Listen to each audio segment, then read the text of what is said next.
જિલ્લાના વહીવટી તંત્રથી કંટાળીને ધરતી માતાની આવેદનપત્ર આપવામાં આવ્યું છે।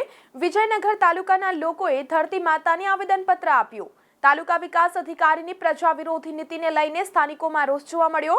તો જિલ્લા કક્ષાએ તાલુકા વિકાસ અધિકારી મામલે અનેકવાર રજૂઆતો કરવા છતાં કોઈ કાર્યવાહી નહીં। રજૂઆતો કરીને થાકેલા સ્થાનિક આદિવાસી લોકો પ્રકૃતિને શરણે ગયા। ધરતી માતાને આવેદનપત્ર આપી પોતાની સમસ્યા દૂર કરવા માંગણી કરી છે। વહીવટી તંત્રે કોઈ કાર્યવાહી ન કરતા પ્રકૃતિના શરણે જિલ્લાના વહીવટી તંત્રથી કંટાળીને ધરતી માતાની આવેદનપત્ર આપવામાં આવ્યું છે।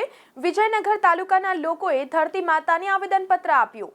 તાલુકા વિકાસ અધિકારીની પ્રજા વિરોધી નીતિને લઈને સ્થાનિકોમાં રોષ જોવા મળ્યો।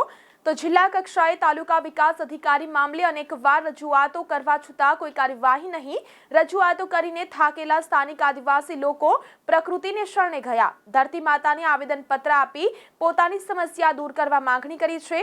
વહીવટી તંત્રે કોઈ કાર્યવાહી ન કરતા પ્રકૃતિના શરણે પ્રતિ ધરતીમાં ખેરવાડા તાલુકો વિજયનગર હેમાં અમો વિજયનગરને વિકાસથી વંચિત રાખતા અધિકારી બાબતે આજે આપના શરણે આવ્યા છીએ।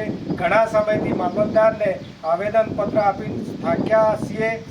જેમાં અધિકારી સ્થાનિક લોકોની ક્ષેત્રીય વિકાસના નાણાંનો ઉપાસન કરે છે, જેની ફરિયાદ અમો લેખિત તેમના વિભાગના જિલ્લાના વડાઓએ કરીએ છીએ, છતાં કોઈ ઉપાસન તપાસ નથી થતી કે માહિતી અધિકાર હેઠળ માહિતી નથી આપતા। એ ધરતીમાં અધિકારી મિલીભગતથી ઉપાચર ડુપ્લિકેટ સિમેન્ટ વાપરતા સ્થાનિકને રોજગારી છીનવતા કોન્ટ્રાક્ટર અને આદિવાસીને મારવતા કૌભાંડી અધિકારીઓને હવે તમે જ પરસો આપો એનું માગનું લઈને આવેદન આપવા આવ્યા છીએ। હે માં, અમારા પર આશા છે, અમારું માગણું સ્વીકારજો।